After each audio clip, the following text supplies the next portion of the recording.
हम लोग नमांशा चार्ट की स्टडी कर रहे हैं। नमांशा चार्ट एक प्रकार से नवम भाव का ही एक्सटेंशन है। नवम भाव से हम विशेष रूप से दो चीजें देखते हैं, एक धर्म और एक भाग्य। पर ये किस धर्म की बात चल रही है जब हम इसको नवमांशा में लेकर के आए? पूरा नवमांश चार्ट्स जो D9 चार्ट्स है, किस धर्म को रिफ्लेक्ट करता है? ये उस धर्म को रिफ्लेक्ट करता है जो पास्ट लाइफ से कैरी फॉरवर्ड होकर के चल रहा है। फिर प्रश्न उठता है, ये धर्म क्या है? अलग अलग परिभाषाएं हैं, पर हमारे ज्योतिष में धर्म की क्या परिभाषा है? हमें उस बात पर जोर ज्यादा देना चाहिए। धर्म मीन्स ड्यूटी, जिम्मेदारी क्या बनती है हमारी इस संसार में आने के बाद? क्या जिम्मेवारी बनती है?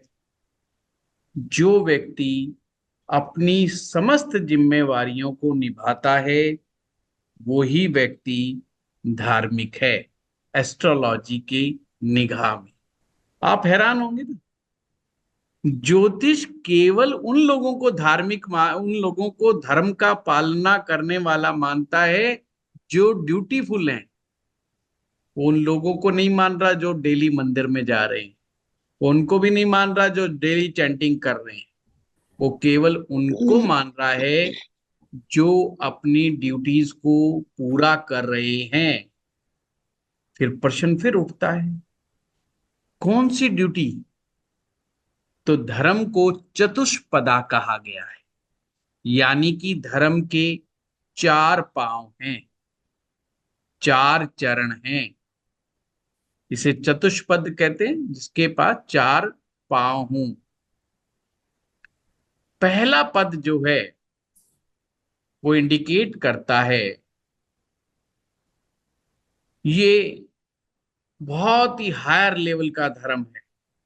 वो हायर लेवल का धर्म क्या कहता है? ये उस सोच को दिखाता है जिसमें व्यक्ति इस फिलॉसफी पर यकीन करता है, वसुधैव कुटुंबकम, जो कि हमारी सनातन संस्कृति का मुख्य फिलॉसफी है। हम सभी भारतीय इस फिलॉसफी पर बहुत यकीन करते हैं।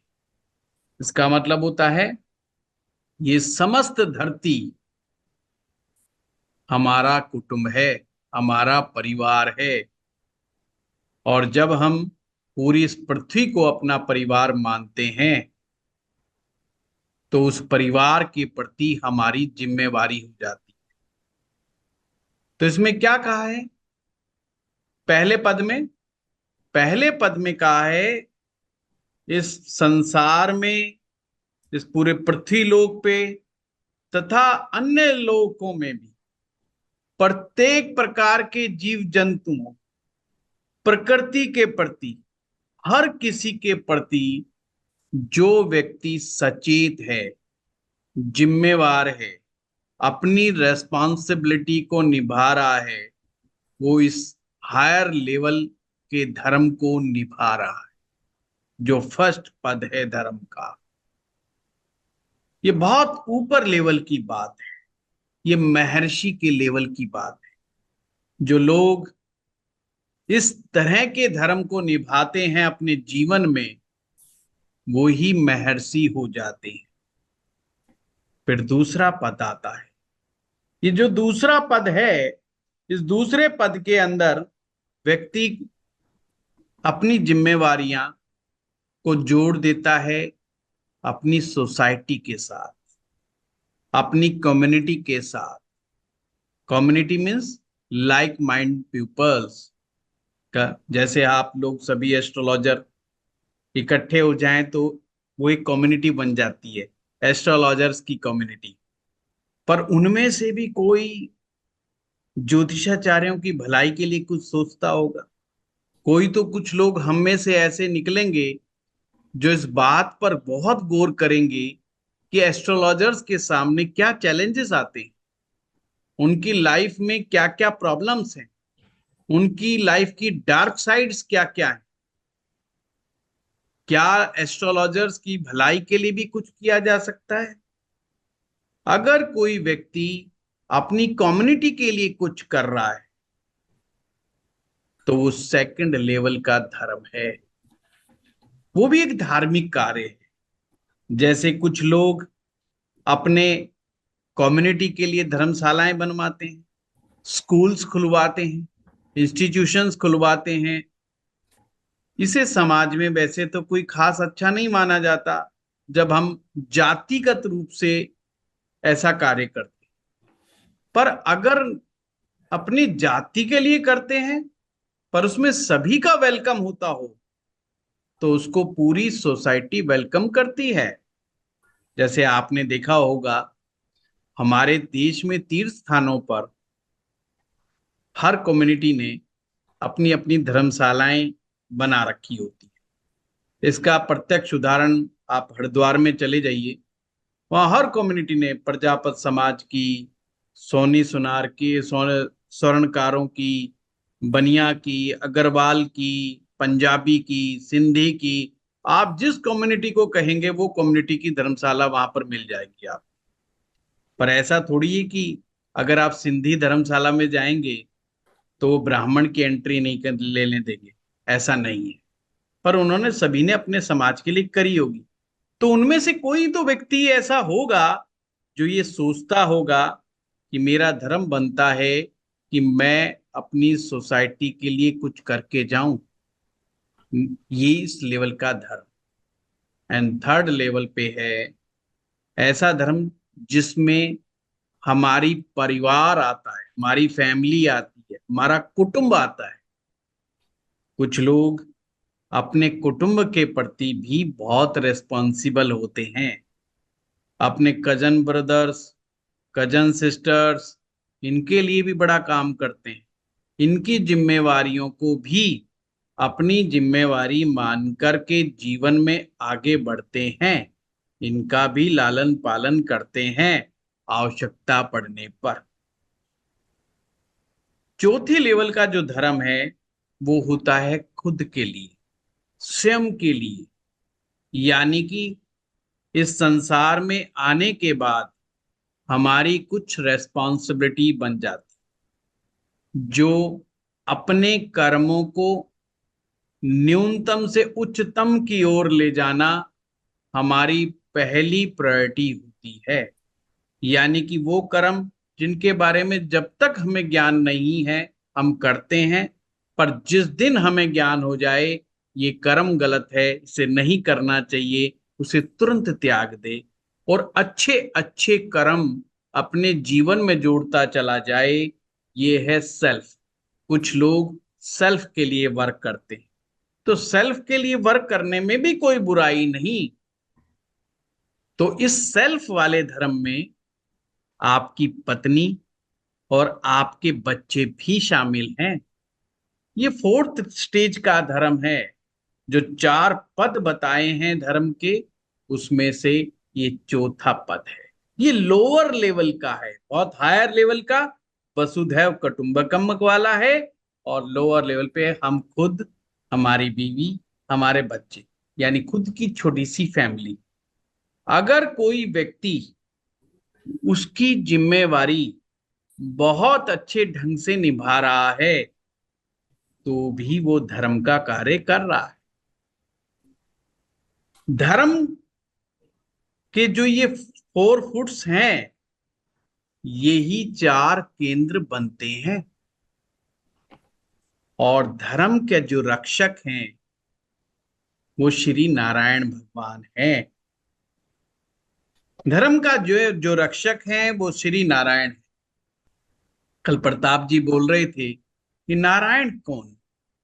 नारायण वही है जो हमारी पालना करता है, हमारे जीवन के पालन करता है। पर उसके शब्द का अर्थ निकालें, नर और आयन, नारायण, एक ऐसा इंसान जिसने अपने आयाम को फैला दिया है।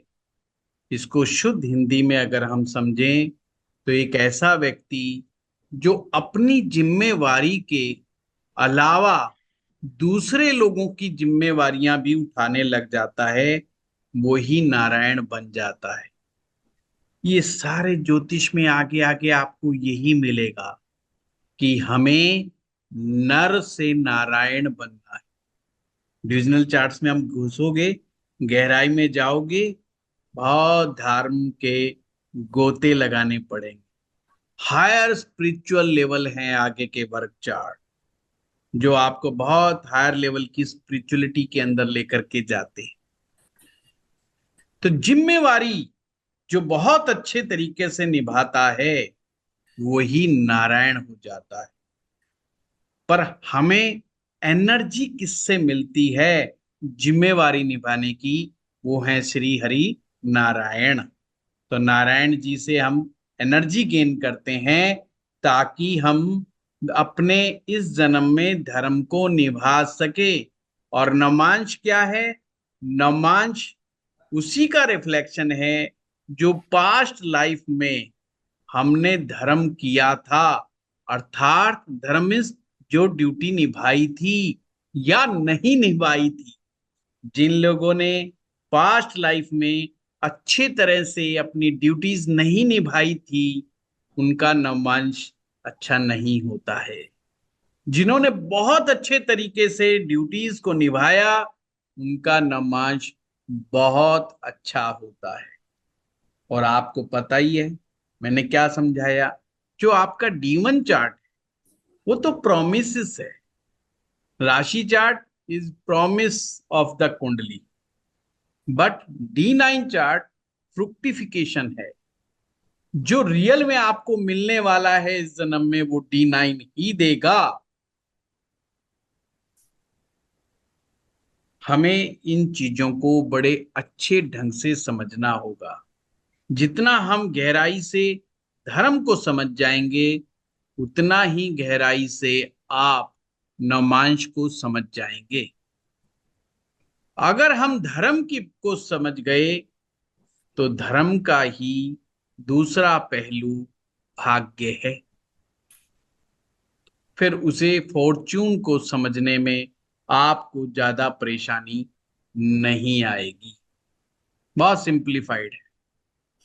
ये जो चार केंद्र हैं, पहला भाव, चौथा भाव, सातवां भाव, 10वां भाव। पहले भाव को धर्म कहा है,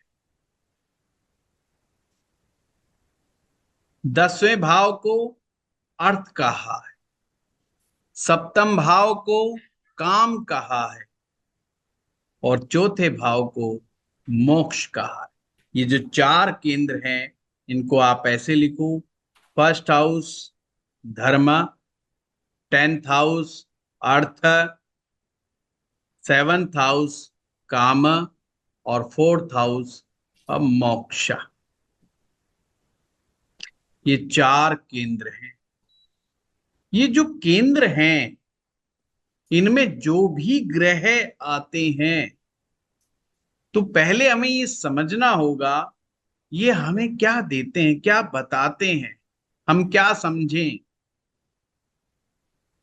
ये हमें अपनी ड्यूटी पूरी करने की ताकत देते हैं, हमें क्षमता देते हैं।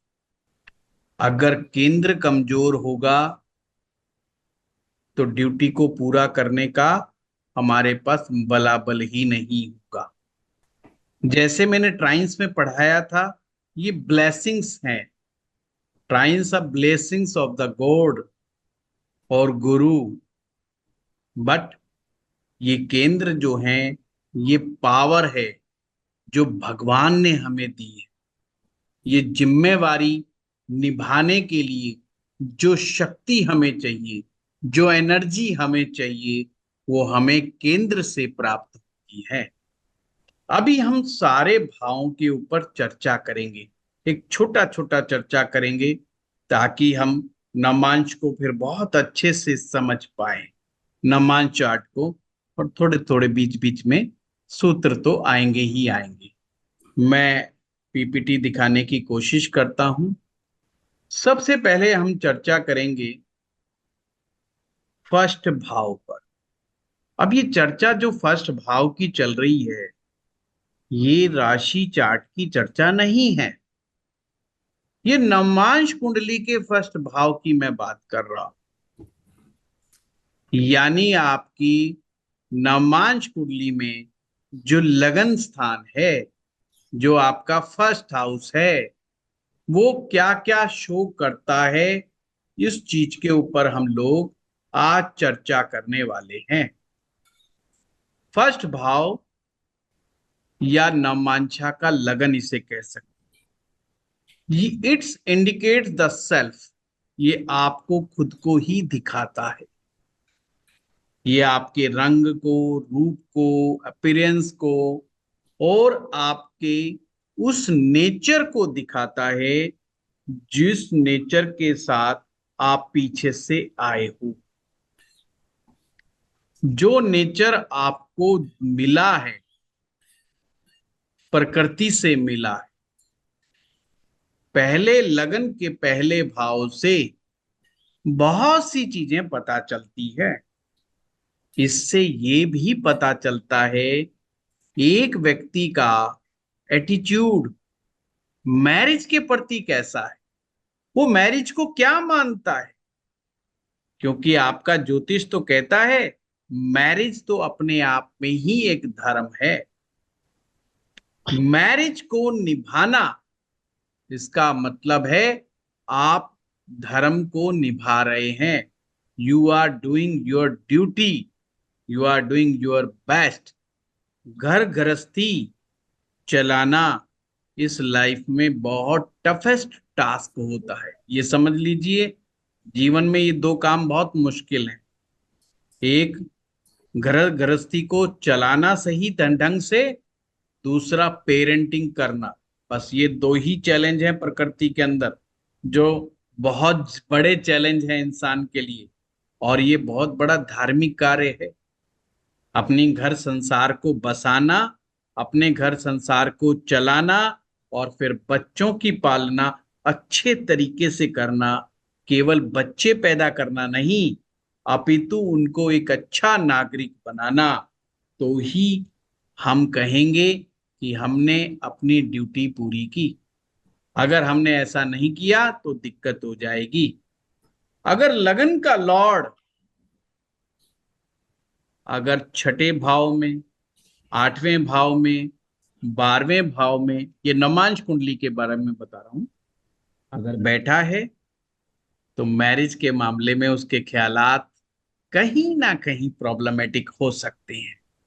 उनके विचार में सामंजस्य नहीं मिलेगा, या उनकी कुछ सोच ऐसी मिलेगी जो प्रैक्टिकली बहुत बेटर आप नहीं कह सकते। कुछ तो ऐसा होगा जो प्रैक्टिकली फिट नहीं होगी।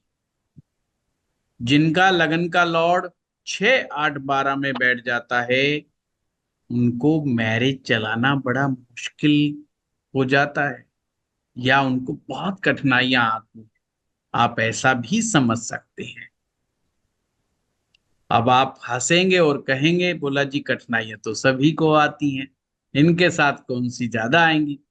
यस, इनके साथ तो आप लोगों से ज्यादा आएगी। मैंने तो खुद कहा, घर संसार बसाना और उसको अच्छे से चलाना हर एक की बस की बात नहीं है। ये उसी को, वही व्यक्ति इसको निभा सकता है जिसके ऊपर श्री नारायण का आशीर्वाद है। क्योंकि धर्म के रक्षक श्री नारायण भगवान ही हैं। अब इसी से रेमेडीज भी आगे आपको मिलेंगी। अब हम चलते हैं सेकंड भाव। नमांश का सेकंड भाव पुण्य भाव कहा गया है। ये पुण्य कर्मों का भाव कहा गया है। प्रश्न उठता है ऐसा क्यों? क्योंकि कुंडली का 10वां भाव आपके कर्म है। कौन से कर्म?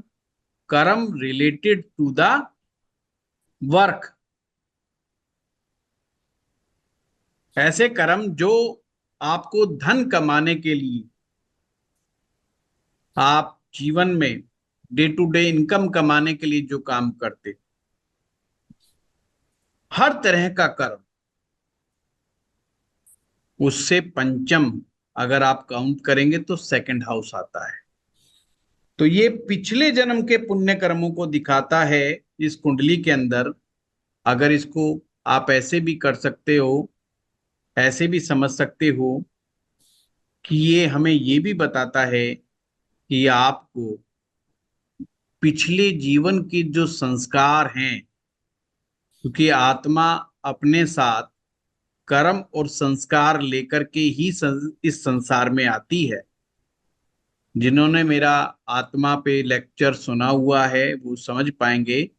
आत्मा जब इस संसार में आती है तो दो चीजें अपने साथ लेकर के आती है, एक कर्म और एक संस्कार। पास से कर्म लेके आती है और संस्कार लेके आती है। तो ये सेकंड हाउस बताता है जो पीछे के संस्कार हैं आपके, उनका लाभ आपको इस जन्म में मिलेगा या नहीं मिलेगा।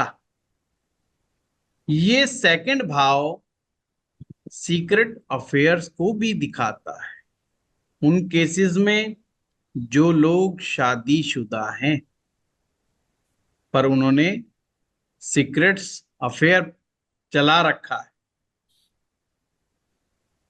कुंडली का सेकंड भाव न्यू बिजनेस वेंचर का भाव भी है, ये कंजप्शन का भाव भी है, इस ये भोग का भाव भी है। और कमाल की बात है, ये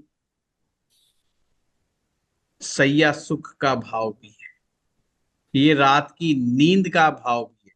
जो चीज आप 12वें भाव से देखते थे ना राशि में, D1 चार्ट में आप सैया सुख देखते थे, नींद देखते थे, वो सभी चीज यहाँ नवमांश में सेकंड हाउस से देखी जा रही है, केवल लॉस को छोड़कर।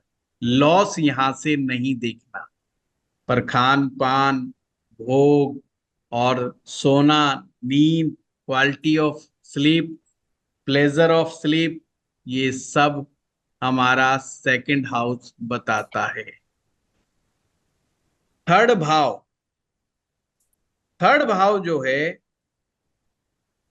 हमारे हैंड्स को दिखाता है। पर यहां पर नवमांश में क्या होगा? नवमांश में थर्ड हाउस इस बात को रिप्रेजेंट करता है कि हमारे हाथ में कौन सी कलाकारी है। क्या हमारे हाथ पेंटिंग बहुत अच्छी बना सकते हैं, या हम इंस्ट्रूमेंट बहुत अच्छा चला सकते हैं अपने हाथों की उंगलियों से। हाथ की दस्तकारी, कोई पेंटिंग बनाना, कोई ड्राइंग बनाना, कोई डिजाइन बनाना, कोई वुडन वर्क के ऊपर कोई चीज कार्विंग करना, कुछ हाथों की दस्तकारी का काम, या बंदूक संभालना, कुछ भी ऐसी चीजें जो हमारे हाथों के द्वारा होती हो, वो स्किल वो थर्ड हाउस से आएगी। थर्ड हाउस से फादर इन लॉ भी देखा जाता है। फादर इन लॉ क्यों देखा जाएगा थर्ड हाउस से? क्योंकि सेवंथ हाउस आपके स्पाउस का है। Nature of father in law भी थर्ड से देखा जाएगा। अगर सप्तम भाव से तीसरे भाव तक अगर आप गिनोगे तो नवम आएगा। आपका फादर इन लॉ का स्टेटस कैसा होगा, आपके फादर इन लॉ का नेचर कैसा होगा, ये चीज भी तीसरा भाव ही बताएगा। तीसरे भाव से हम उपदेश भी देखते हैं। किसके द्वारा उपदेश? हमारे बड़े बुजुर्गों का, हमारे बड़ों का, या विद्वान जनों के द्वारा दिया गया उपदेश, या गुरु के द्वारा दिए गया उपदेश, या बड़े बुजुर्गों और गुरु के द्वारा दी गई सलाह, ये भी थर्ड भाव से देखी जाती है। और जो लोग उन सलाह को नहीं मानते उन्हें दुख भी उठाना होता है। अगर थर्ड भाव में पापक ग्रहों का प्रभाव ज्यादा हो जाए तो व्यक्ति अपने बड़ों की बात नहीं मानता, अपने गुरु की बात भी नहीं सुनता और उसको इसी जीवन में विशेष कष्ट का सामना करना पड़ता है। आपने भी ऐसे बहुत सारे केस देखे होंगे। कुछ परिवार में बड़ों की बात को नजरअंदाज कर दिया जाता है और बाद में उन्हें पछताना पड़ता है। तो चेक करें वो लोग जिनकी कुंडली के थर्ड हाउस में अगर पापक ग्रह बैठे हुए हैं या पाप ग्रहों का प्रभाव तीसरे पर आ रहा है तो उन्हें तो बिल्कुल भी अपने बड़े बुजुर्गों और गुरुओं की सलाह को इग्नोर नहीं करना चाहिए। इसीलिए थर्ड हाउस बहुत इंपॉर्टेंट हो जाता है। अब हम चलेंगे चौथे भाव पर। चौथा भाव नवमांश में भी सुखों का भाव है, कंफर्ट्स का भाव है। पर यहां पे थोड़ा सा ट्विस्ट है। सुख, कौन से सुख की बात चल रही है? वो सुख जो इंसान अपने अंदर फील कर रहा है, ये उस सुख की बात है। ये उस मेटेरियलिस्टिक सुख की बात नहीं चल रही है। यहां रिलेशनशिप के सुख की बात चल रही है कि आपको इस संसार में रिलेशनशिप से क्या सुख प्राप्त, क्या आपको अपने रिलेशनशिप में कंफर्ट प्राप्त हो रहा है, आपको अपनी मैरिज से सुख मिल रहा है या नहीं मिल रहा है, ये भी चौथा भाव ही बताता है। इसीलिए नवमांश में ऐसा कहा जाता है ये वो स्थान है जहां पर श्री हरि विष्णु जी निवास करते हैं। ये उनका स्थान है। इसको कुछ लोगों ने तो हृदय कहा गया है। फोर्थ हाउस हृदय है, ये आपका हृदय है।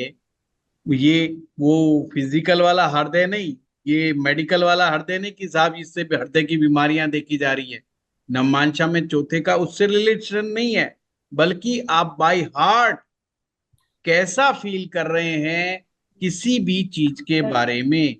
किसी भी चीज का मतलब रिलेशनशिप के बारे में, चाहे वो रिलेशनशिप स्पाउस से हो या मेंटल पीस हो, घर की मेंटल पीस हो, वो सभी की सभी फोर्थ हाउस से आती है। इसीलिए चौथे भाव को हीलर भी कहा गया है। यानी कि इस भाव में हील करने की पावर है, क्योर करने की पावर है, बीमारियों को ठीक करने की पावर है। अगर चौथे भाव में मैलेफिक प्लैनेट्स बैठे हुए हैं तो क्योर करने में प्रॉब्लम आएगी। अगर बेनिफिक प्लैनेट्स बैठे हुए हैं यानी शुभ ग्रह बैठे हुए हैं तो बीमारी में क्योर बहुत जल्दी होगा, बीमारी में हीलिंग बहुत जल्दी होगी। तो चौथा भाव एक प्रकार से प्रोटेक्टर का काम करता है। तो ये कहीं ना कहीं हमें प्रोटेक्शन देने का काम भी करता है। इसलिए चौथे भाव में अगर शुभ ग्रह बैठेंगे वो आपको कंफर्ट देंगे और मानसिक शांति देंगे, घर गृहस्थी का सुख देंगे। साथ में अगर जब भी खराब दशाओं में आपको कोई प्रॉब्लम आएगी, खास करके हेल्थ रिलेटेड, तो ये आपके लिए हीलर का काम करेगा ये हाउस। ये हमारी मदरलैंड को भी रिप्रेजेंट करता है, ये हमारी मदर टंग को भी रिप्रेजेंट करता है, ये हमारी सोसाइटी को भी रिप्रेजेंट करता है। फोर्थ हाउस का संबंध आपको एस्ट्रोलॉजर बनाने से भी है। अगर आप एक सूत्र और भी नोट कर सकते हैं, जिनके फोर्थ हाउस में शुभ ग्रह बैठे हैं या फोर्थ हाउस का लॉर्ड अच्छी जगह बैठा है, वेल प्लेस्ड है और स्ट्रांग है, वो बहुत अच्छे एस्ट्रोलॉजर बन सकते हैं, बहुत अच्छे हीलर बन सकते हैं, बहुत अच्छे मोटिवेशनल स्पीकर बन सकते हैं। तो ये फोर्थ हाउस बड़ा काम का है, क्योंकि इसमें हीलिंग कैपेसिटी। हाँ श्रीवत्सा साहब, आप कुछ कहना चाह रहे हैं?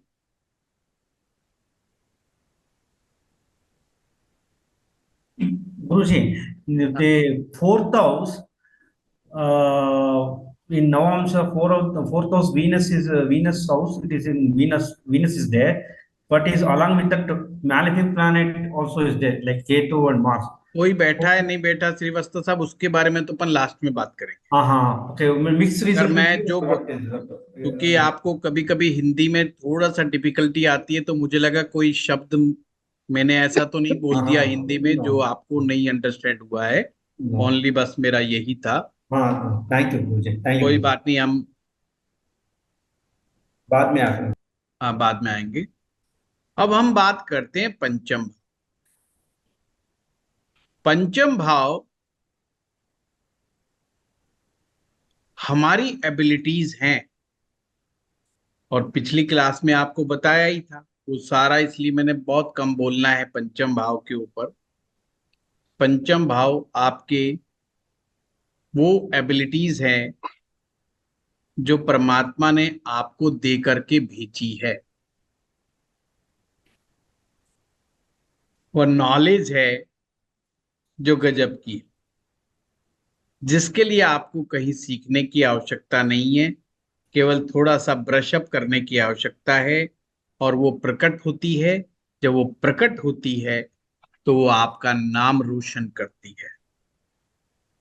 छठा भाव, छठा भाव कष्ट का है, दुख का है, पीड़ाओं का है, सेपरेशन का है।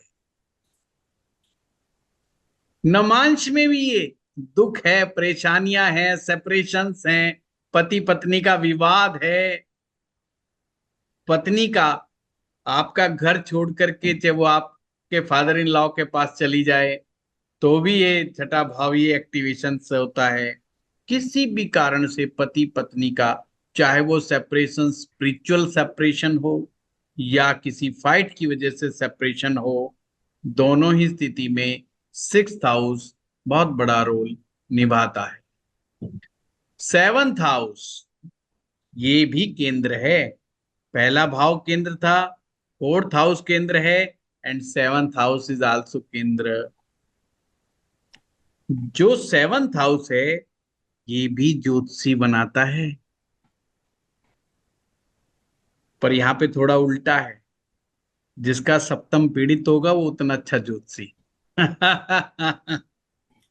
खैर, सेवंथ हाउस आपके स्पाउस को शो करता है, ये अपोजिट सेक्स को शो करता है, इसीलिए इसे कहा गया है श्री भोग।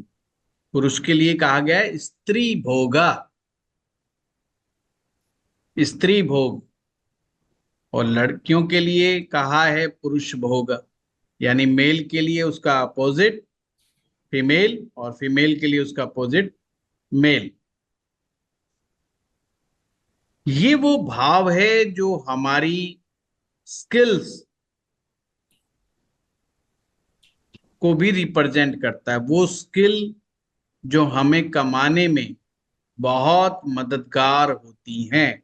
सप्तम भाव श्री हरि विष्णु जी की इच्छा है, यानी कि कोई व्यक्ति सप्तम भाव को फॉलो करता है, सप्तम भाव के रूल्स को स्वीकार करके, मीन्स एक्सेप्ट करके उसको ढंग से निभाने का कार्य करता है, तो एक प्रकार से वह व्यक्ति श्री हरि नारायण की इच्छाओं को का ही रेस्पेक्ट कर रहा है। परंतु यदि केतु ग्रह अगर सप्तम भाव में आ जाए तो मैरिज को बहुत ट्रबल में डाल सकता है। देखो यहाँ उल्टा है, अगर राहु आ जाएगा तो मैरिज को प्रॉब्लम में नहीं डालेगा, पर केतु आ जाएगा सेवंथ हाउस में तो मैरिज को प्रॉब्लम में डाल सकता है।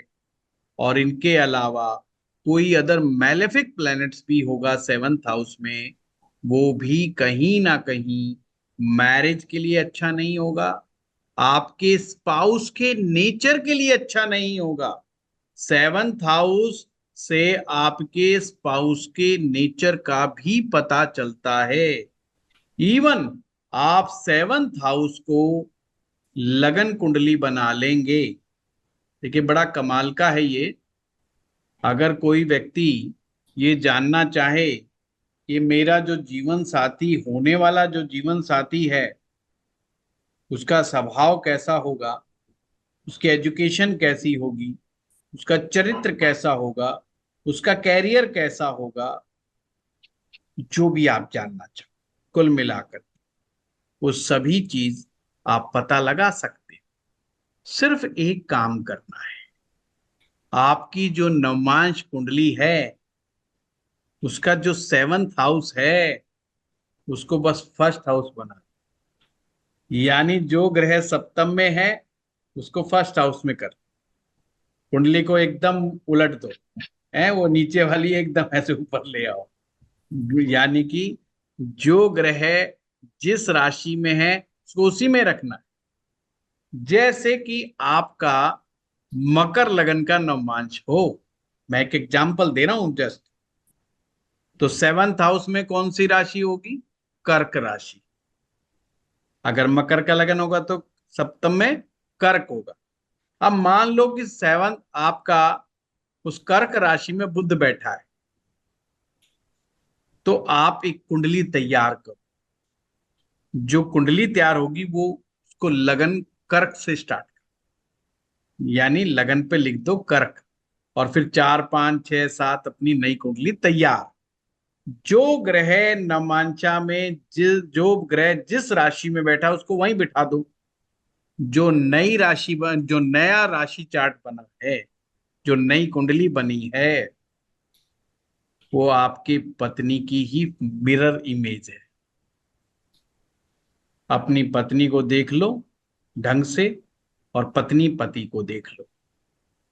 अच्छा, अगर ये नमांश नहीं सेट बैठा तो ये सूत्र, तो कभी कभी गलत जीवन साथी के साथ भी हो सकते, ऐसा भी है, but it's rare case. In rare case 99% बिल्कुल ये चीज वर्क करती है। सपोज करो इस कर्क लगन की जो नई कुंडली बनी, इसमें लगन पर मंगल बैठा दो आप, तो आप क्या कहेंगे? पत्नी का स्वभाव कैसा है? गुस्से वाला। शनि को बिठा दोगे, स्वभाव में थोड़ा शाइनेस आ जाएगी, कर्कशपना आ जाएगा। और उसकी जगह अगर आप शुक्र ग्रह को बिठा दोगे तो रंग रूप में रोशनी आ जाएगी। सूरज को बिठा दोगे तो रोशनी तो आ जाएगी, पर वो रोशनी आपको भी परेशान करेगी। चंद्रमा को बिठा दोगे तो कामनेस भी रहेगी और आनंद भी मिलेगा। तो ऐसे आप देख सकते हैं। फोर्थ हाउस से वाइफ की फॉर्मल एजुकेशन देख सकते हैं। उस कुंडली के पंचम भाव से आप उसकी एबिलिटीज को देख सकते हैं, उसके अंदर की छिपी हुई प्रतिभा को देख सकते हैं आप। पंचम उसकी कॉमन सेंस भी बताता है कि वाइफ में कितना कॉमन सेंस है। इसी प्रकार से उसके कैरियर के बारे में, उसके भाग्य के बारे में सब कुछ आप पता लगा सकते। कमाल की टेक्निक है, आप इसको जरूर अपना करके देखें।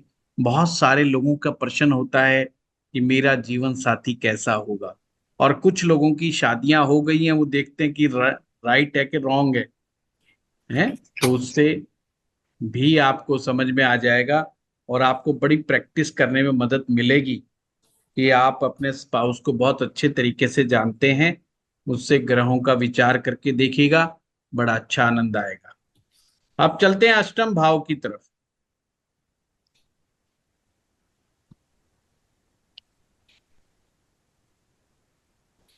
अष्टम भाव जो होता है ये मैरिज के ब्रेक को दिखाता है। मैरिज कितनी लंबी चलेगी, या आप ये भी कह सकते हो। अष्टम भाव जो होता है ये सप्तम से दूसरा है, जो कि मारक है। किसके लिए मारक हुआ? सप्तम के लिए मारक। सेकंड जो है उसके लिए मारक हो गया। तो इसलिए ये मैरिज को ब्रेक कर देता है। जब मैरिज ब्रेक हो जाएगी तो फिर सेकंड मैरिज होगी। तो सेकंड मैरिज देखने के लिए आपको सेकंड हाउस में जाना पड़ेगा। समझे? अगर किसी की मैरिज टूट गई या स्पाउस की डेथ हो गई तो हमें क्या करते हैं कि हम सेकंड मैरिज की तरफ जाते हैं। तो एट्थ हाउस से सेवंथ क्या हो गया? Second house. अब सेकंड हाउस का मारक कौन है? Third house. अगर उसकी सेकंड मैरिज भी नहीं चली तो थर्ड से सेवंथ कौन बनेगा? Ninth house. Ninth house represent third marriage. और फिर आगे बढ़ते जाओ, तीसरी भी नहीं चली तो नाइन्थ का मारक टेंथ, सेकंड हो जाएगा ये वाइफ के केस में। और उसका सेवंथ कौन आएगा? Fourth house.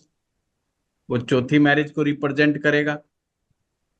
और किसी का नहीं अभी भी चल ही रहा है प्रोग्राम, तो फिर वो आगे बढ़ो, पंचम उसके लिए मारक हो जाएगा।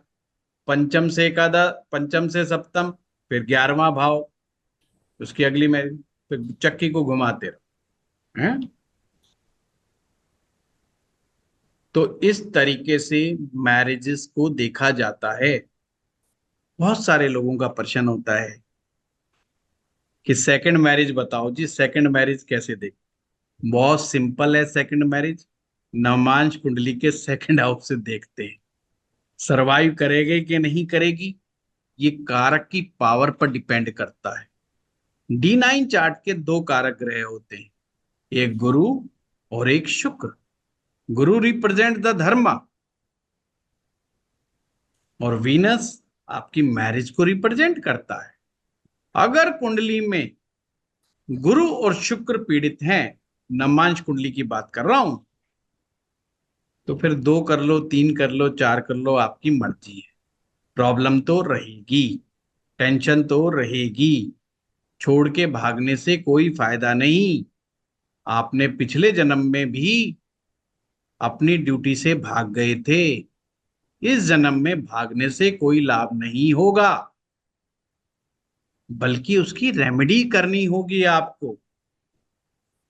वो जो प्रॉब्लम आ रही है उस प्रॉब्लम से निजात पाने के लिए आपको रेमेडीज का सहारा लेना पड़ेगा।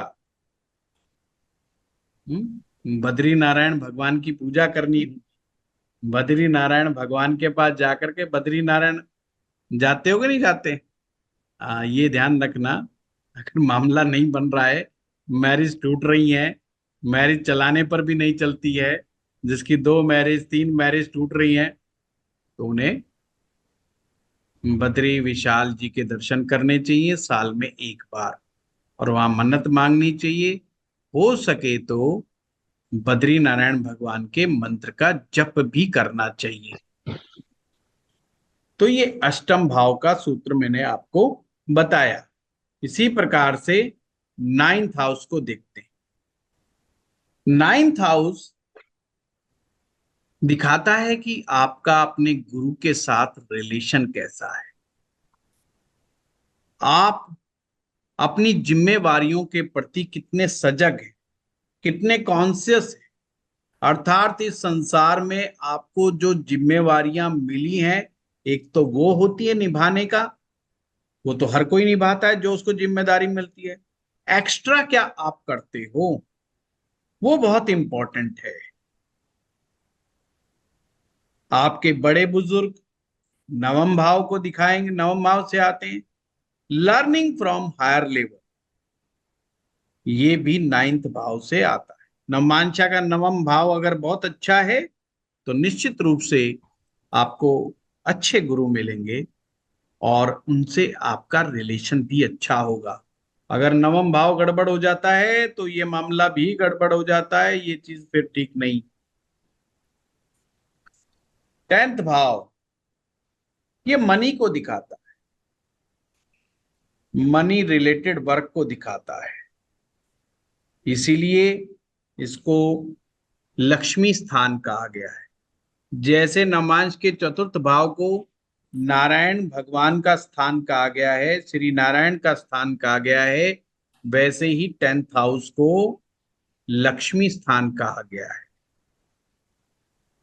अगर यहां पर मैलेफिक प्लैनेट बैठते हैं तो फाइनेंस को ब्लॉक कर सकते हैं। 10th भाव का संबंध राजयोग से है, ये आपके राजयोग को भंग कर देते हैं। देखो कमाल की बात है, इसमें कमाल का सूत्र जुड़ा हुआ है इसके साथ। सपोज करो कि आपकी कुंडली में D1 चार्ट में कुछ राजयोग बन गए। यदि गलती से भी उस व्यक्ति के नवमांश कुंडली का 10th भाव कमजोर हो गया या 10th भाव में पाप ग्रह फंस गए, वो राजयोग भंग हो जाएगा, वो राजयोग काम ही नहीं करेगा।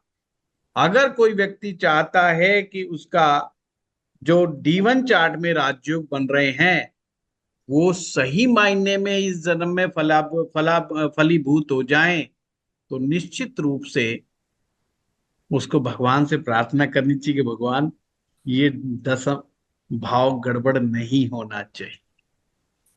छोटी मोटा अगर कोई दिक्कत है किसी ग्रह की है तो वृंदावन जाओ, बाके बिहारी जी से अर्ज लगाओ, भगवान श्री कृष्ण के बाल स्वरूप की पूजा करने से, अर्चना करने से, परिक्रमा करने से इस दोष को, ये दोष दूर होता है। हाँ मनी रिलेटेड प्रॉब्लम है तो भी आप उसके लिए भगवान श्री कृष्ण के बाल रूप का ध्यान कर सकते हैं। 11वां भाव, ये 11वां भाव में मैलेफिक प्लैनेट्स ही ज्यादा अच्छे होते हैं क्योंकि ये एक प्रकार का उपचय भाव है। अगर 11वें भाव में मैलेफिक प्लैनेट्स हैं तो 10th में कोई छोटी मोटी गड़बड़ बैठी है, क्योंकि अगर मैलेफिक प्लैनेट 10th में होंगे तो आपके नौकरी रोजगार में भी दिक्कतें आएंगी।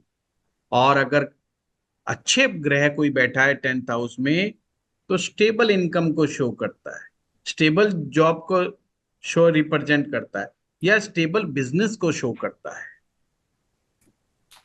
तो उसके दोष का दूर कौन कर सकता है?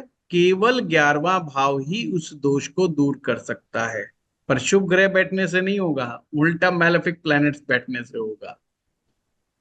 वो 10th हाउस के दोष को दूर कर लेगा। ये आपका 11वां भाव आपके गुरु का, आपके बड़ों का पराक्रम को भी दिखाता है, क्योंकि ये 9 से 3rd है, ये आपके गुरु का पराक्रम को भी दिखाता है।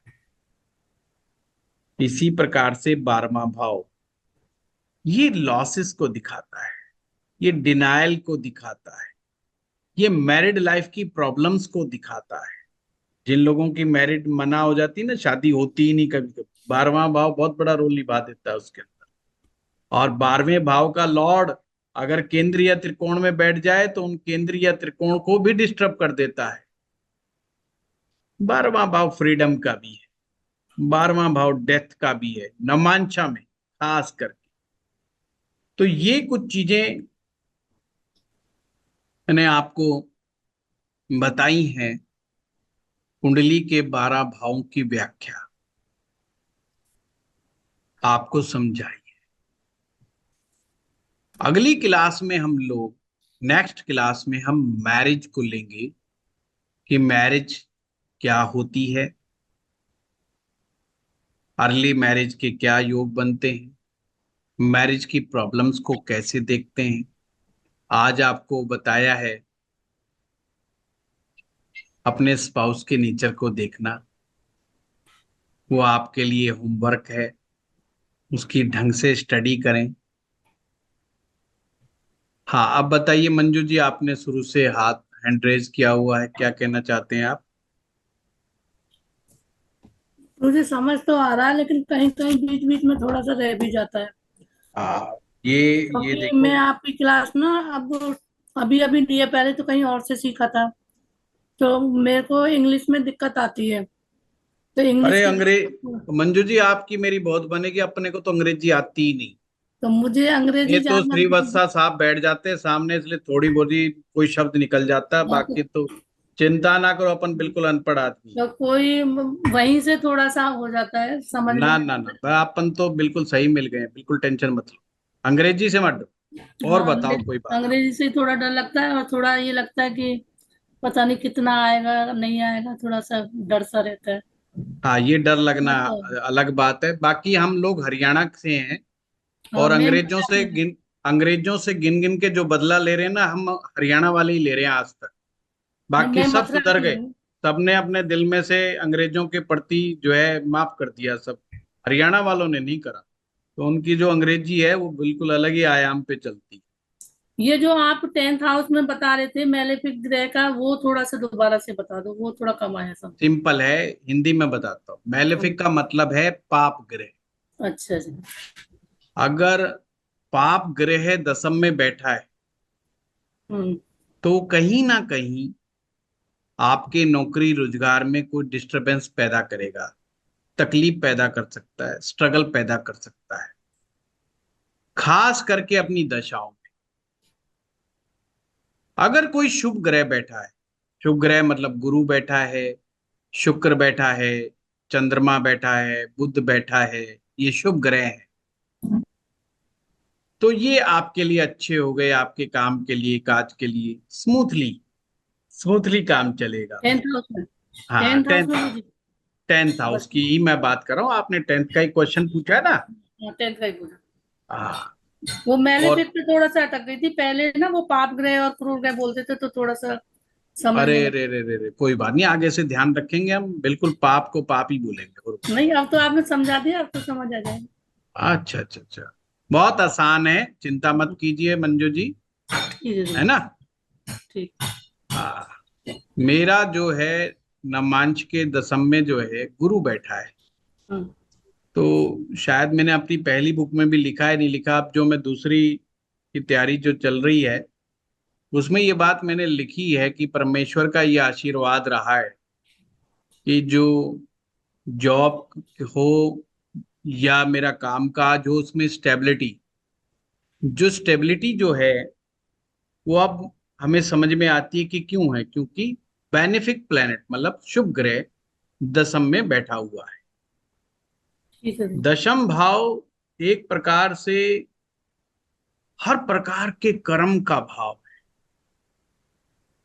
इसमें हर तरह का कर्म एक्युमुलेट रहता है टेंथ हाउस में।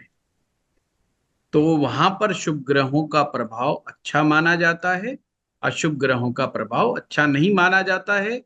और नवमांश कहता है कि ये लक्ष्मी जी के बैठने का स्थान, दसवां भाव लक्ष्मी जी के बैठने का स्थान। ठीक है। अगर पाप ग्रह बैठेंगे तो लक्ष्मी जी को डिस्टर्ब कर देंगे, लक्ष्मी जी को वो पसंद नहीं है, वहां राक्षस रुक्षस पसंद नहीं है।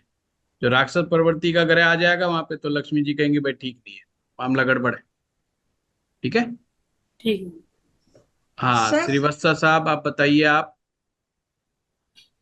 Guruji, along with the Jupiter in 10th house in Navamsha, Papa Graha like Rahu also sits along with the Jupiter in 10th house. हाँ हाँ, अगर आप And कह रहे हैं, मैं हिंदी में Hindi. and in 11th house Sun is there, which is Sun is whether we can call it as a good planet or malefic. हाँ यस, देखिए मैं हिंदी में भी बता दूं मंजू जी के लिए।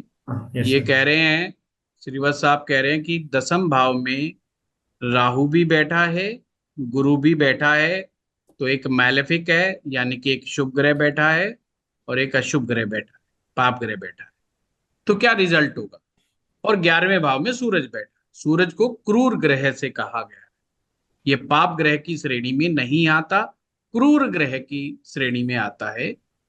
तो इसको ऐसे समझना है, गुरु स्टेबिलिटी देगा, राहु कभी कभी बीच बीच में डिस्टरबेंस क्रिएट करने की कोशिश करेगा ही करेगा, खास करके अपनी दशाओं में। गुरु की दशा हो या राहु की दशा, यहां डिस्टरबेंस पैदा हो सकता है। सूरज कैसा है? Suraj gives the mix result in navamsha 11। वो दसम भाव के दोष को पूरी तरह से दोष को दूर नहीं कर पाता है। नेगेटिव नहीं है 11th में सन, बट वो उस दोष को दूर नहीं कर पाता।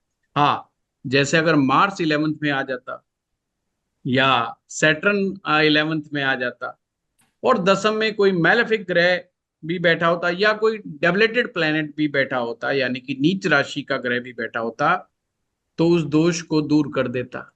सपोज करो किसी का राहु बैठा अकेला 10th हाउस में, 11th में मार्स बैठ गया, हो गया दोष दूर।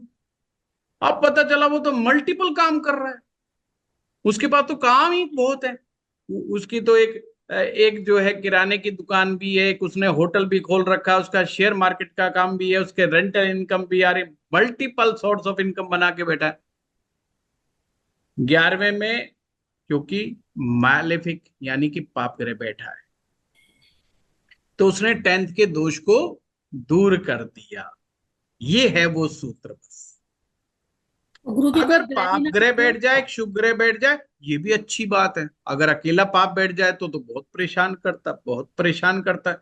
व्यक्ति खुद ही काम छोड़ छोड़ के भाग जाता है, तो खुद गुरु ही जी काम कोई छोड़ छोड़ के भाग जाता है, खुद ही उसमें कमियां निकालता रहता है, अपने ही कर्म में कमियां निकालता रहता है। उसको लगता है या तो तेरे अंदर कमी है, या जो तू धंधा करके बैठा है वो धंधे में कमी है। क्योंकि हमेशा ध्यान रखना, ये मत भूलना, नवमांश कुंडली आपकी इंटरनल फीलिंग है। बाहर से आप किसी को कुछ भी कहते रहो, बाहर से आप किसी को कुछ भी दिखाते रहो, बाहर से जो दिखा रहे हो वो तो आपका लगन कुंडली बता रही है। आप बाहर से कहो कि साहब मैं तो बहुत हैप्पी हूं क्योंकि मैं तो चार्टेड अकाउंटेंट हूं, मैं बहुत हैप्पी हूं क्योंकि मैं तो डॉक्टर हूं, मैं बहुत हैप्पी हूं क्योंकि मैं फला फला हूं। पर अंदर से क्या फील कर रहे हो अपने कर्म के प्रति? अगर 10th हाउस में मैलेफिक ग्रह बैठेगा, वो कहेगा इट्स नॉट गुड, कर्म, इस कर्म में ही गड़बड़ है, इसमें चोरी है, इसमें रिश्वतखोरी है, इसमें हेरा फेरी है, इसमें झूठ बोलना पड़ता है, इसमें ये करना पड़ता। आदमी अपने आप में ही कमियां निकालता रहता है। अरे इसमें तो झगड़ा हो जाता है, इसमें तो रिस्क हो जाता है, तो बड़ा भारी प्रॉब्लम हो जाता है। अब वो उस काम में कैसे टिकेगा जिसमें वो कमियां निकालेगा? कब तक टिकेगा? नहीं टिकेगा भाई। जिस काम के लिए मेरा हृदय स्वीकार नहीं कर रहा, जिस काम को, मैं लंबे समय तक नहीं टिक पाऊंगा, क्योंकि बिल्कुल उसके अपोजिट में हृदय है। नवमांश का हृदय श्री हरि नारायण का हृदय है, और लक्ष्मी जी दसम में बैठी, मालेफिक ग्रह है, उसको घुमा देगा।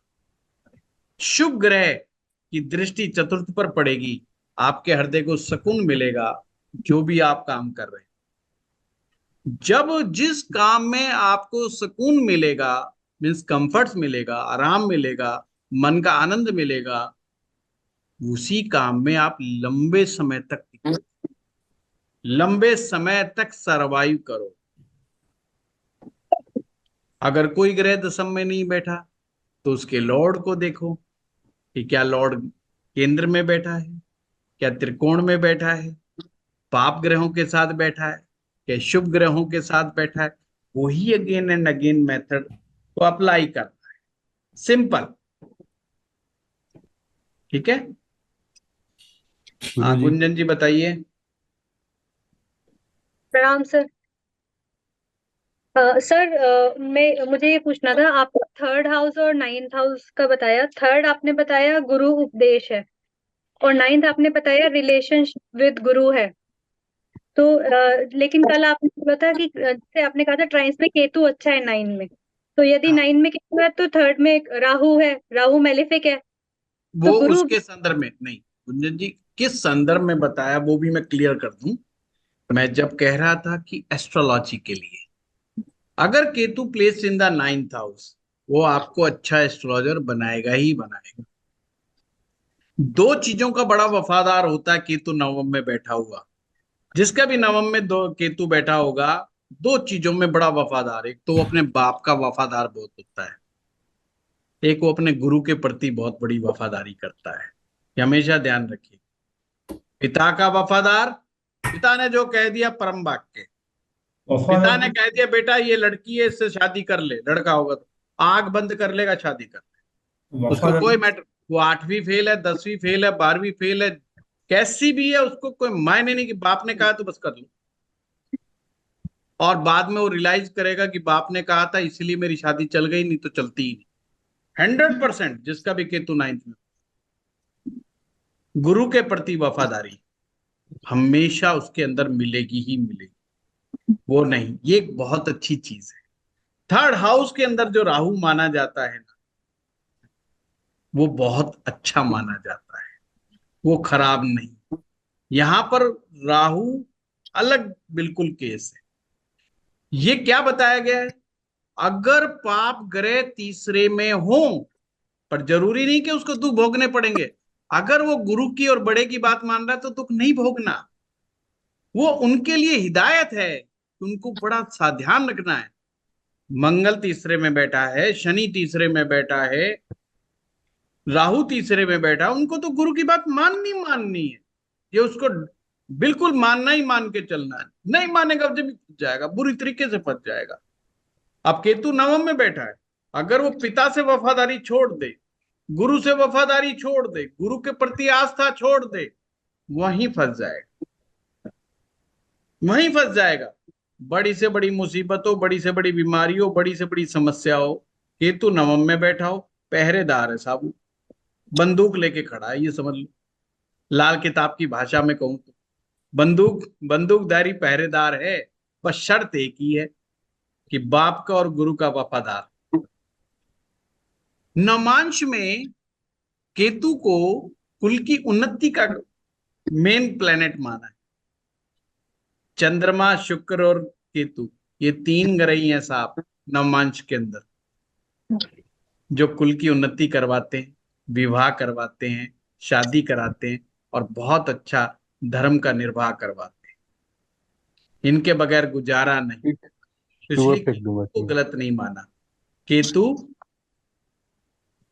को कुल का उन्नति कारक माना है, केतु को धर्म की पताका माना, इसलिए धर्म की पताका कहा है। तो ये गलत नहीं है, और वो इसलिए कहा था कि वो बड़े अच्छे ज्योतिषी बन जाते हैं। अब जो गुरु की बात का फॉलो करेगा, बताओ ज्योतिषी कैसे नहीं बने, वो बनने जाएगा, आशीर्वाद से ही बन जाते, आशीर्वाद से ही बन जाते हैं, इसमें कोई दो राय नहीं। गुरु जी आपको क्या बताऊं एक छोटी सी बात, क्योंकि मेरा केतु 9th में D1 में है, D9 में तो नहीं है मेरा स्वयं का केतु। हमारे गुरुजी से दीक्षा हुई, और कोई जैसे आप और हम बैठ के पढ़ रहे हैं ऐसे कभी नहीं पढ़ाई, नो एंड नेवर। गुरु दीक्षा हुई, बस जाकर के एक बार कहा, उन्होंने कहा बेटा क्या करना चाह रहे हो, मगर गुरुजी मुझे ज्योतिषी बनना है। उन्होंने कहा जब बन गए,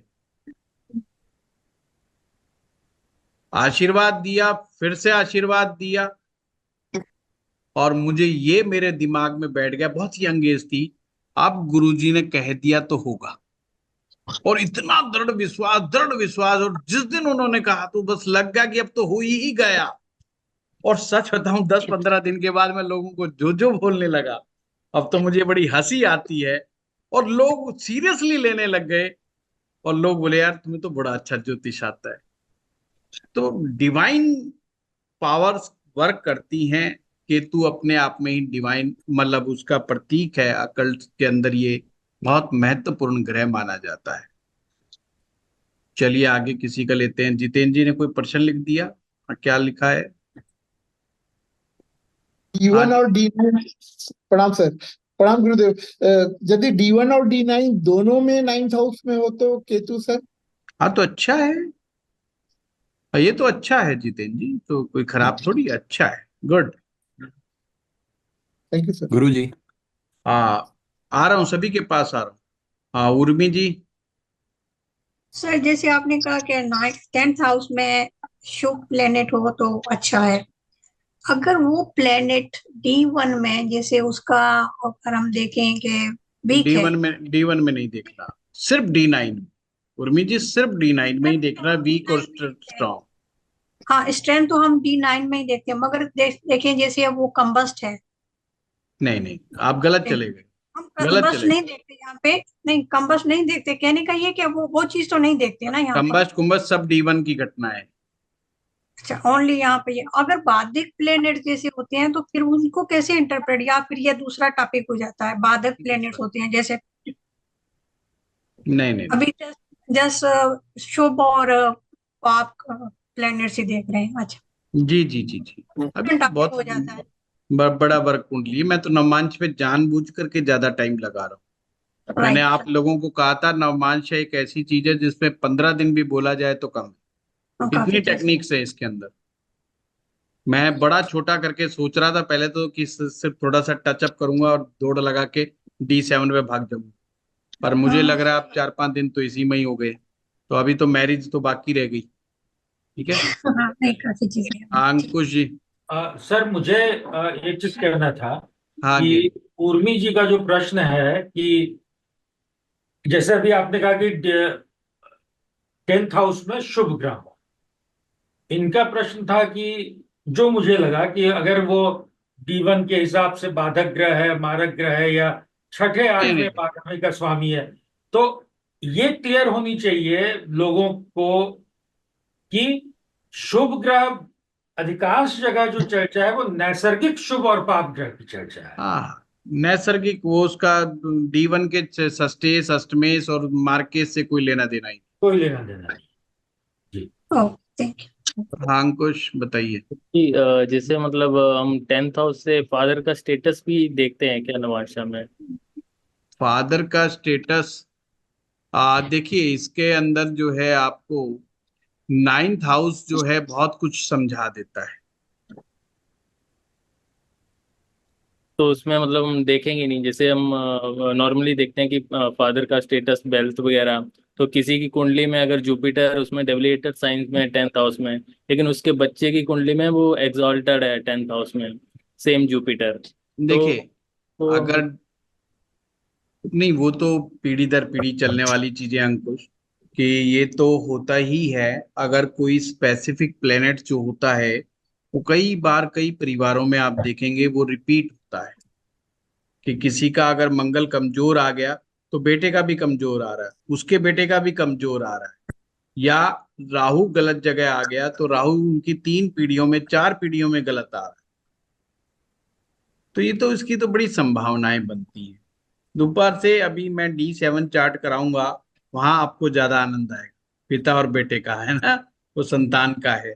और फिर मैं D12 चार्ट कराऊंगा। D12 चार्ट में क्या है, एक प्रकार से ये पता चलता है कि आपका जो जिन्स आया है वो कैसे आया है, उससे क्या चीज आपको प्राप्त हो रही है, उससे बहुत सारी क्लैरिटी आएगी। ठीक है गुरुजी, और उसमें एक जैसे जुपिटर और केतु है 10th हाउस में, जुपिटर डेबिलिएटेड में है, लेकिन उसका डिस्पोजिटर सैटर्न जो 7th हाउस में एग्जॉल्टेड है, उसका बहुत नीचवा में बढ़िया, चलेगा वो। हाँ बहुत बढ़िया हो गया अंकुश।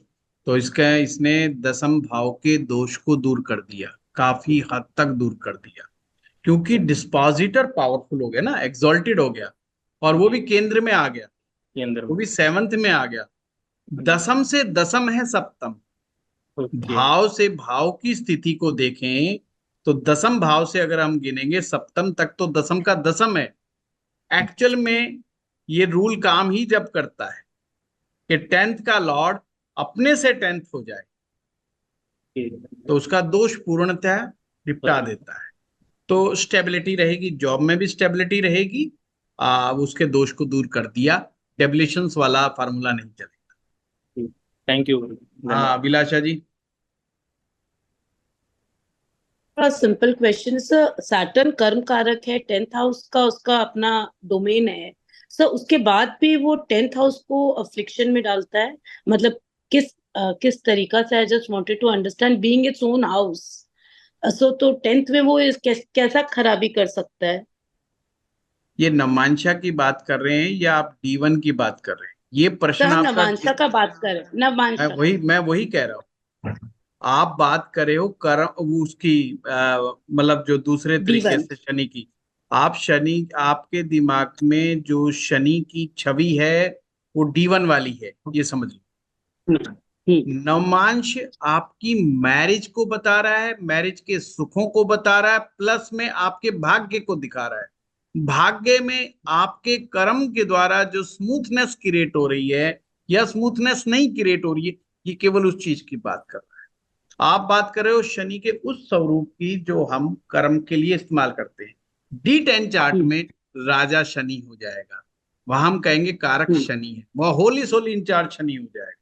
वहां अगर आप ये प्रश्न करेंगे कि 10th हाउस में शनि दशम में बैठा है तो ये गड़बड़ कैसे, बहुत अच्छा वहां होगा। हाँ, हम उनको अप्रिशिएट करेंगे कि 10th हाउस में शनि है, बहुत बढ़िया हो गया साहब, क्योंकि अब हम कहेंगे ये कर्म के लिए बेटर हो गया। बट यहाँ पर उसको बड़े अलग तरीके से समझा गया। तो नवमांश में अभी हमको यही समझना है, अगर अशुभ ग्रह होंगे तो थोड़ा दिक्कत करेंगे, अगर अशुभ ग्रह होंगे तो स्मूथली करेंगे। हाँ जगदीश जी। हाँ, नवमांश में त्रिकोण और केंद्र में जो ग्रह आते हैं तो उसकी दशा महादशा अच्छी नहीं जाती है, जो आपने आगे बताया था कि ऐसा तो त्रिकोण नहीं और है, केंद्र। बिल्कुल नहीं, ये गलत समझा आपने शायद, दोबारा आप हाँ, वीडियो सुनेंगे तो उससे क्लैरिटी आ जाए। और दूसरा जो आपने अभी बताया कि 10th में 10 में 10th में राहु है और 11 में मंगल है, तो वो उसका दोष दूर दोस्त कर रहे हैं। अगर वो 8th में है, पीछे है मंगल, नहीं नहीं, उससे नहीं, राहु 10th, उससे नहीं होगा सब दोष। तो राहु का दशा महादशा अच्छी नहीं रहेगी। नहीं, ये नहीं कहा मैंने, ये पॉइंट ही नहीं रखा कि दशा महादशा अच्छी नहीं रहेगी, है ना। अच्छा, तो दशा अलग तरीके से हम उसको देखेंगे, है ना। आप बड़े आराम आराम से सुनिएगा, फिर आप नोट्स बनाइएगा तो क्लैरिटी सर आ एक छोटा सा क्वेश्चन है, जैसे शोभा 10th गुप्ता में जी, शुभ है। उर्मी जी अभी अभी औरों की सभी की बारी है दोबारा। प्रणाम गुरुजी। प्रणाम जी प्रणाम। 11th हाउस में नवमांसा कुंडली में मेरा केतु है और 10th हाउस में कोई ग्रह नहीं है, लेकिन वृषभ राशि है यहाँ पे, तो इसको कैसे समझेंगे? केतु आपने शोभा जी शुक्र को देखना है कि शुक्र कहाँ बैठा है। वृष राशि का लॉर्ड शुक्र है। जी, शुक्र मेरा 9th हाउस में है गुरुजी। हाँ, तो 9th हाउस में अच्छा है। 9th हाउस क्योंकि त्रिकोण है, 10th का लॉर्ड ट्राइंस में चला गया, बट उसको इतना पावर नहीं मिला, स्मूथनेस मिला, पावर नहीं मिला। एक होती है पावर जनरेटर, पावर होती है कि व्यक्ति खुद ही पराक्रम दिखा करके सबको पीछे छोड़ता भाग रहा है, दैट्स इट। स्मूथनेस होती है कि फाइनेंस में स्मूथनेस है, फाइनेंस आ रहा है, कहीं से भी आ रहा है, उसमें रुकावट नहीं है, क्योंकि लक्ष्मी स्थान है ना 10th हाउस, वो पहुंच गया त्रिकोण में, तो वो कह रहा है भाई मैं तो स्मूथनेस दे रहा हूं क्योंकि मैं तो त्रिकोण हूं। इसमें ये गारंटी नहीं कि आप कमा रहे हो कि आपका हस्बैंड कमा रहा है, या आपका भाई कमा के दे रहा है या आपका पिताजी कमा के दे रहा है, इसकी कोई गारंटी नहीं। वो इस बात को कह रहा है पैसा आता रहेगा, पैसा मिलता रहेगा, चाहे आपके हस्बैंड कमाए, चाहे आपका बेटा कमाए, चाहे आपके पिताजी कमाए, आपको कमी नहीं आए। ये उस चीज को दिखाता है। ठीक है जी, थैंक यू गुरुजी। हाँ वर्षाली जी। जी गुरुजी, मुझे इसमें पूछना था कि जैसे D9 के लग्न का जो लॉर्ड है, वो अगर छठे में चला गया, लेकिन जो 6th का लॉर्ड है वो अगर 1st में चला गया, इस तरीके से किसी भी भाव का एक दूसरे में परिवर्तन होगा। हाँ, एक्सचेंज हो गया ये। तो वो उसका उतना इफेक्ट दिखा सकता है अच्छे से? हाँ बिल्कुल बिल्कुल बिल्कुल, परिवर्तन हुआ पर अच्छा परिवर्तन नहीं हुआ। लगन का लॉर्ड 6th में चला गया, 6th का लॉर्ड लगन में चला गया, परिवर्तन तो है पर अच्छा परिवर्तन नहीं हुआ। लेकिन अगर गुरु है उसमें, गुरु और चंद्रमा है, जैसे कि गुरु है, कोई हो, परिवर्तन कुंडलियों में बहुत अच्छा माना जाता है। D9 में परिवर्तन को बड़ा अप्रिशिएट किया जाता है, पर यह भी देखना जरूरी है परिवर्तन किस भाव से किस भाव के बीच में घटित हो रहा है। क्या केंद्र त्रिकोण का परिवर्तन है? अगर ये छठे से परिवर्तन हो रहा है, it shows the problems in the marriage. व्यक्ति ने परिवर्तन, नाम ही परिवर्तन है, परिवर्तन कर करके गुजारा कर रहे हैं, मतलब अपने अंदर कोई परिवर्तन ला रहे हैं जिससे मैरिज चल रही, परंतु ये स्मूथनेस का प्रतीक नहीं। मैंने क्या कहा था, लगन का लॉर्ड छठे में, 8वीं में, 12वीं में बैठेगा तो मैरिज के प्रति कुछ ना कुछ चैलेंज आएगा। अब वो परिवर्तन में हो गया तो व्यक्ति को एफर्ट्सफुल अपना घर गृहस्थी को चलाना होगा, समझ समझ के, by the power of the knowledge, कहीं इधर से उधर से समझ करके उसको अपना गृहस्थी चलाना है। ठीक है। हाँ उर्मी जी अब बताइए।